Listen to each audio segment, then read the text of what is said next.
ناظرین، بریک سے پہلے ہم بات کر رہے تھے بچوں میں پائے جانے والے استھما یا دمے کے متعلق، اور اس موضوع پر روشنی ڈال رہے تھے ڈاکٹر قمرالزماں۔ آئیے بات چیت کا سلسلہ آگے بڑھائیں۔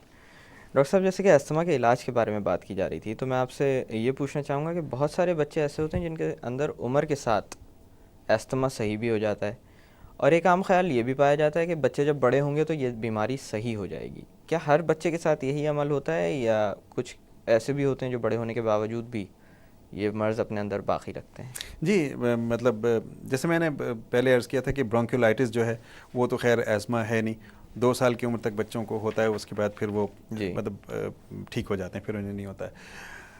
بعض بچوں میں یہ جو ہے وہ پرسسٹ کرتا ہے، 5-6 سال کی عمر تک وہ بھی گرو آؤٹ کر جاتے ہیں۔ جی۔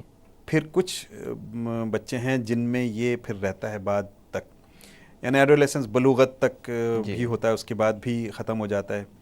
تو مطلب یہ کہ کافی چانسز ہیں کہ یہ ختم ہو جائے گا عمر کے ساتھ۔ جی بالکل، اس میں لیکن یہ پھر بھی حتمی نہیں ہے کہ ایسا ہوگا ہی ہوگا۔ نہیں، ہر بچے میں نہیں ہوگا، اور ہر بچے میں یہ نہیں کہ ہر بچہ جو ہے اس میں ایزما پوری لائف رہے گی، ایسا بھی نہیں ہے۔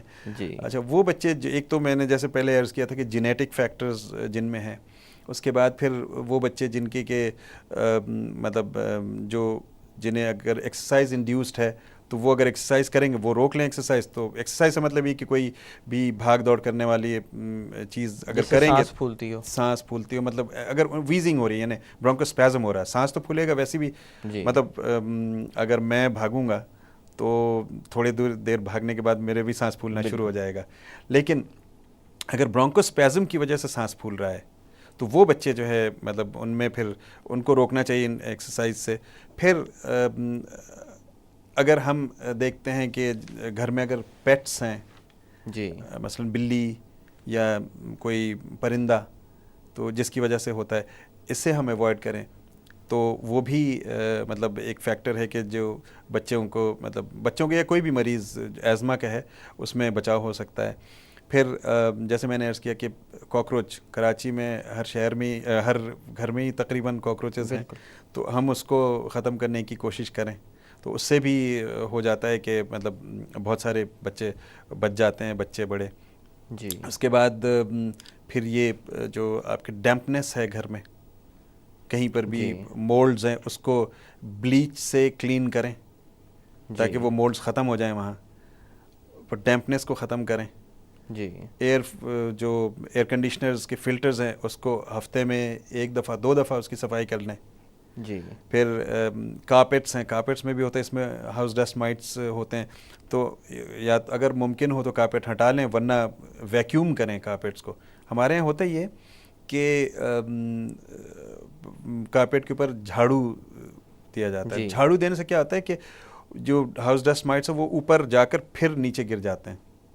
اچھا، یعنی وہ اندر سے اور باہر نکل آتے ہیں؟ ہاں، باہر نکل آتے ہیں، اور پھر آپ نے مطلب آپ کو تو یہ تسلی ہوگی اچھا میں نے جھاڑو دے دی، لیکن وہ پھر نیچے بیٹھ گئے۔ اگر ویکیوم کریں گے وہ تو ویکیوم کر کے سک کر کے وہ نکال لیتا ہے، اور ہاؤس ڈسٹ مائٹس چھوٹے مائکروسکوپک جراثیم ہے جو ویسے نظر نہیں آتا، یہ بھی بہت الرجی کرتا ہے۔ اس کے بعد آپ جو پردے ہیں، پردوں کو بھی اکثر مطلب کہ اس کو اگر دھو سکتے ہیں تو ٹھیک ہے، ورنہ اس کی جو ہے ویکیوم کریں۔ اور یہ اپنے صوفہ جو اپہولسٹریز ہیں ان کو بھی صفائی کرنی چاہیے۔ بستر جو ہے، بستر کے اوپر چادر وغیرہ موٹی نہ چادر وہ ہونی چاہیے، اور جو میٹرس ہے، میٹرس کی بھی صفائی ہونی چاہیے۔ میٹرس کو اگر ہو سکے دھوپ میں دکھائیں، کیونکہ اس کے اندر بھی ہاؤس ڈسٹ مائٹس پڑے ہوتے ہیں۔ جی۔ تو وہ ہاؤس ڈسٹ مائٹس کو مارنا مقصد ہوتا ہے، دھوپ میں اگر آپ رکھیں گے تو وہ مر جائیں گے۔ اگر وہ یہ ممکن نہیں ہے تو پھر اس کو پولیتھین سے ریپ کر دیں کہ تاکہ وہ اوپر نہ آ سکے۔ جی۔ تو یہ سارے مطلب بچاؤ کی طریقہ ہے جو کہ اگر اپنایا جا سکتا ہے، جی، جو آسانی سے کیا جا سکتا ہے۔ مطلب یہ کہ اس میں کوئی آپ کو کوئی اچھا تکیہ جو ہے، تکیے کو بھی آپ دھوپ میں رکھیں، اور اگر ہو سکے تو جو سنتھیٹک تکیہ وہ نہیں، روئی کے تکیے استعمال کریں، کاٹن نیچرل، وہ الرجی نہیں کرتی۔ ہمارے پالسٹرز ہوتے ہیں تکیے کے اندر، تو پالسٹر سے وہ ہو سکتا ہے، یہ ڈک ڈاؤن ہوتا ہے، جی، تو اس سے بچاؤ کرنے کے لیے یا تو پھر اس پہ پولیتھین ریپ کر دیں، جی، اور دھوپ میں رکھیں۔ اچھا ڈاکٹر صاحب، ایک بہت عجیب سا خیال ہے ان مریضوں میں یہ بھی پایا جاتا ہے کہ اگر بچے کا ماحول تبدیل کر دیا جائے، مثلاً وہ ایک شہر میں رہتا ہے کسی اور شہر میں لے کے چلے گئے، یا گرم علاقے میں رہتا ہے تو سرد علاقے میں لے کے چلے گئے، یا سرد میں رہتا ہے تو گرم میں، تو کیا اس کا بھی کوئی ایفیکٹ آتا ہے بیماری کے اوپر، یا یہ ختم ہونے کے اندر کوئی رول رکھتی ہے بیماری کو؟ جی، مثلاً اب آپ اسلام آباد چلے جائیں تو وہاں پولن سیزنز میں آپ دیکھیں الرجی ہو رہی ہوتی ہے. جی. تو الرجی آپ وہاں سے کراچی آئیں گے تو شاید وہ مطلب وہ اس شدت سے بچ جائے گا. یعنی پولن، اور اسلام آباد کافی مشہور ہے پولن کے لیے. بالکل بالکل. تو وہاں بڑی پولن الرجی ہوتی ہے، تو وہاں پہ آزما اٹیک ہوگا. جی. کیونکہ یہ سیزنل ہے، سیزن میں ہو رہا ہے. اچھا، کراچی میں ہیومیڈیٹی بہت ہے، ہیومیڈیٹی کی وجہ سے کراچی میں ہوگا. تو مطلب یہ کہ یہ آپ کو خود دیکھنا ہے. لیکن اب ہر بندہ مطلب ہیومیڈیٹی میں، کراچی میں ہیومیڈیٹی ہے تو کراچی چھوڑ کے کہیں اور جا نہیں سکتا، اور اسلام آباد میں اگر وہ پولن ہے تو وہاں سے چھوڑ کے نہیں آ سکتا. اب آپ کو ساری چیزیں بیلنس کرنا ہوتی ہے. اب مسئلہ نہیں کہ اگر پولن کاؤنٹ جو ہے صبح کے وقت زیادہ ہوتا ہے تو یہ کریں کہ جب صبح اسکول بچوں کو لے کر کے جانے تو شیشہ بالکل بند رکھیں، اور جو ہے اے سی چلائیں، وہ زیادہ بہتر ہے. جی. اور اس کے بعد جو ہے یعنی کم سے کم ایکسپوز کریں انوائرنمنٹ میں. تو ایک یہ ہو سکتا ہے. اسی طرح سے کراچی میں بھی اگر آپ ہیں اور ہیومیڈیٹی ہے تو آپ اگر اے سی چلا رہے ہیں تو وہ آپ اس کو کاؤنٹر کر رہے ہیں، اور گاڑی کا شیشہ بند رکھیں. اور پولیوٹنٹس جو ہیں، جو کہ یعنی جیسے میں نے کہا کہ دھواں، جو گاڑیوں کے دھواں ہے، تو اس کی وجہ سے بھی مطلب کافی فرق پڑ سکتا ہے. اچھا ڈاکٹر صاحب، اکثر بڑوں میں بھی یہ مسئلہ درپیش آیا ہوا ہوتا ہے کہ انہیلرز کا صحیح طور پر استعمال نہیں آتا لوگوں کو. جی. جس کی وجہ سے ان کی شکایت یہ ہوتی ہے کہ دوا تو ہم لے رہے ہیں، انہیلر بھی ہم استعمال کر رہے ہیں جیسے کہ ڈاکٹر نے مشورہ دیا تھا، لیکن بیماری صحیح نہیں ہو رہی. جی. کیا اسی طرح کے مسائل بچوں میں بھی سامنے آتے ہیں؟ انہیلر صحیح طرح دیکھیں، اصل میں بڑے تو پھر بھی انہیلر صحیح استعمال کر لیں گے، لیکن بچوں کو ٹرین کرنا ہوتا ہے. جی. کہ کس طرح سے لینا ہے. اصل میں انہیلر جو ہے وہ ایک ڈسپینسر ہے، یعنی دوائی دینے کے ایک خاص ڈوز کو وہ ہوا میں تحلیل کر دیتا ہے. جی. تو اب وہ ہوتا ہی ہے کہ انہیلر منہ کے آگے آپ رکھیں، پہلے اس کو شیک کریں، اس کے بعد منہ کے آگے رکھیں، اور پھر پریس کریں اور سانس اندر کی طرف لیں تاکہ وہ دوائی جو ہے اندر جائے، اور کاؤنٹ کریں کم از کم 20 تک، 1 2 3 4 20 تک کاؤنٹ، تاکہ وہ اندر جائے. اور یہ کیا ہوتا ہے کہ یہ لوکلی ایکٹ کر رہا ہوتا ہے. جو انہیلر یا نیبولائزر میں جو دوائی دی جاتی ہے وہ لوکلی آپ کے جو سانس کی نالیوں میں جا کر کے ایکٹ کر رہا ہوتا ہے، اس کو کھولتا ہے. جی. یہ اسی طرح کہ اگر آپ کے زخم ہو گیا ہے ہاتھ کے اوپر، کہیں پر بھی اسکن کے اوپر، تو آپ نے اس پہ مرہم رکھا، تو اس مرہم کا جو ہے وہ رول یعنی لوکل ایفیکٹ ہوگا. وہ اس کو پورے جسم کو متاثر نہیں، پورے جسم کو متاثر نہیں کرتا. تو انہیلر یا نیبولائزر کا یہی رول ہوتا ہے کہ اس سے دوائی جو دی جاتی ہے، جہاں پر ضرورت ہوتی ہے وہیں پر دوا بالکل، وہ بالکل سانس کی نالی میں جا رہا ہے، اور وہ فوراً اس کے رزلٹ آپ کو فوراً ملتا ہے. مثلاً ہم ایسے ہی کرتے ہیں کہ پلس آکسی میٹر ایک ہے، جس میں کہ مطلب یہاں ہاتھ پہ لگاتے ہیں اور اس سے وہ بتاتا ہے آکسیجن سیچوریشن کتنی ہے باڈی میں. مثلاً ویسے نارملی 100% ہونی چاہیے، 98 96 97 92 تک ہم اسے نارمل لیتے ہیں. اگر اس سے کم ہے، ایزما ہے، سیویئر ایزما ہے، تو اس پہ کم ہی ہوگا. تو پھر جب ہم نیبولائز کرتے ہیں اس کے بعد میں پھر دیکھتے ہیں تو ایک دم ہی چینج آتا ہے ود ان منٹس. اچھا جی. تو یعنی یہ اتنی مؤثر دوا ہے، اتنی مؤثر دوا ہے بالکل، اور وہ فوری ایکٹ کر رہی ہوتی ہے. تو مطلب والدین کو خود بھی مطلب اس سے وہ ہوتا، وہ مطلب وہ دیکھتے ہیں کہ جب آپ نے وہ دیا، نیبولائز کیا، تو اس دن وہ پہلی ڈوز سے جو ہے ان کو فائدہ نظر آتا ہے کہ بھئی یہ تو مطلب رات میں آج بچے نے اتنا نہیں کھانسا. ہاں، لیکن اب نیبولائز ایک دفعہ کرنے سے نہیں ہوتا ہے، یا انہیلر ایک دفعہ کرنے سے نہیں ہوتا، کیونکہ ہر دوائی کے جو ہے ایک ہاف لائف ہوتی ہے، مطلب کہ اتنی دیر تک وہ مؤثر رہتا ہے، خون میں موجود رہے گی یا کام کرتی رہے گی. اتنی دیر تک وہ کام کرتی رہے گی، مثلا 4 سے 6 گھنٹے تک.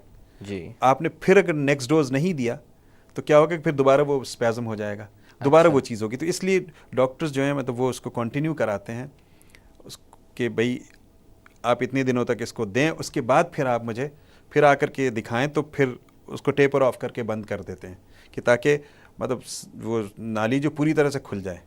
جی. اچھا ڈاکٹر صاحب، اسٹیرائڈس کے معاملے میں بھی لوگوں میں کافی زیادہ خوف پایا جاتا ہے. اتنا خوف کہ جب ان کو دیے جا رہے ہوتے ہیں ایک معالج کی طرف سے تب بھی وہ استعمال کرنے پر راضی نہیں ہوتے، جبکہ ان کی صحت کے لیے وہ انتہائی ضروری ہو جاتے ہیں. تو اسٹیرائڈس کے کوئی سائیڈ ایفیکٹس ان مریضوں میں سامنے آتے ہیں؟ دیکھیے اسٹیرائڈس تو یقیناً مطلب اس کے سائیڈ ایفیکٹس ہیں، مثلاً یہ کہ گروتھ پہ اس کا اثر ہوتا ہے جی، اور گروتھ جو سٹنٹ ہو جاتا ہے یعنی شارٹ رہ جاتی، بونز جو ہے وہ یعنی بھربھراپن اس میں ہو جاتا ہے، بونز کی جو ہے لینتھ جو ہے وہ کم ہو جاتی ہے، مطلب اس کو گرو نہیں کرنے دیتا ہے. یقیناً اسٹیرائڈس کے ایفیکٹ ہے، لیکن جان بچانا زیادہ ضروری ہوتا ہے. بالکل. اس لیے میں سمجھتا ہوں کہ اورل یعنی اسٹیرائڈ آپ کھانے سے یا انجیکٹیبل اسٹیرائڈ لینے سے بہتر یہ ہے کہ انہیلر کے تھرو یا نیبولائزر کے تھرو لیا جائے. اور جیسے میں نے پہلے بھی عرض کیا وہ 20 گنا یعنی سیف ہے اس کے مقابلے میں، اورل اور انجیکٹیبل کے مقابلے میں. تو اس لیے خوفزدہ نہیں ہونی چاہیے کہ بھئی اسٹیرائڈ سے نقصان ہوتا ہے. بہت اسٹیرائڈز بہت ساری چیزوں میں دی جاتی ہیں ضرورت کے تحت، جی، لیکن اس کے سائیڈ ایفیکٹس بھی ہیں. پر یہ کہ ایسی صورت میں تو دینا چاہیے جب کہ آپ کو یہ ضروری ہے کہ سانس کی نالی کھولنا ہے. میں کہتا ہوں وہ وقت آنے سے پہلے ہی اگرچہ پریونٹیو میجرز لیے جائیں اور اس کے علاج کیا جائے بر وقت تو پھر صحیح ہوتا ہے. اچھا ڈاکٹر صاحب، استھما جیسے مرض سے بچنا ممکن ہے؟ بچنا ممکن یہی ہے کہ اب مطلب کہ انوائرمنٹ ہم اس کو بہتر کریں. جی، مثلاً کہ پولیوٹنٹس جتنے ہیں ان کو ہم ختم کریں. اس کے بعد جو جیسے سیکنڈ ہینڈ اسموکرز جو ہے وہ پیسو اسموکنگ جو ہے وہ ختم کریں. اس کے بعد یہ جو ٹریگرنگ فیکٹرز ہیں، مثلاً اگر آپ کے گھر وہ ہے کوئی جانور ہے جی، یا کوئی چڑیا ہے تو اس کو گھر سے باہر رکھیں، یا بچوں کے بہت قریب نہ رکھیں اس کو. ہاں، مریض کے قریب نہ رکھیں. یا مطلب ٹھیک ہے ایک دفعہ چلے گئے اب دیکھ لیا اور وہ کر لیا، یہ نہیں کہ اپنے ساتھ میں رکھیں، کیونکہ اینیمل ڈینڈرز جو ہے جی وہ بہت خطرناک ہے. وہ ڈرائی ڈینڈرز یا ان کے سلائیوا بھی اگرچہ وہ ڈرائی جو گر گیا اور وہ ڈرائی ہوتا ہے تو وہ مطلب ایزما کرتا ہے. جی ہاں. اور پھر ایکسرسائز انڈیوس، جیسے میں نے کہا، اگر ایکسرسائز سے کسی کو ہوتا ہے تو پھر وہ بھی اس سے اپنی پریونشن کریں. مٹی دھول گرد جو ہوتی ہے، بعض اسکولوں میں یہ ہوتا ہے کہ بچہ ایسمیٹک ہے، وہ جا کر میدان میں، کراچی میں تو میدان میں گھاس ہے نہیں تو وہاں مٹی دھول ہے اور وہاں پہ وہ پی ٹی کر رہا ہے یا بیچارہ وہاں کھڑا ہے تو اس کو اور زیادہ اس سے تکلیف ہوتی ہے، پرابلم ہوتی ہے. تو میں اس سلسلے میں عرض کروں گا کہ اگر کوئی ایسمیٹک بچہ ہے تو والدین ٹیچر سے جا کر کے بات کریں کہ صاحب اس بچے کو یہ تکلیف ہے اور اس کو جو ہے آپ اس سے مٹی دھول سے تھوڑا بہت دور رکھیں. جی. اور پی ٹی بھی اگر ایکسرسائز انڈیوسڈ ہے تو پی ٹی نہ کرائیں. جی ڈاکٹر صاحب، یہاں پہ تھوڑی دیر کے لیے باتوں کا سلسلہ روکتے ہیں. ناظرین، وقت ہوا ایک چھوٹی سی کمرشل بریک کا. بریک سے واپس آ کر استھما کے متعلق مزید بات ہوگی. Keep watching the health show.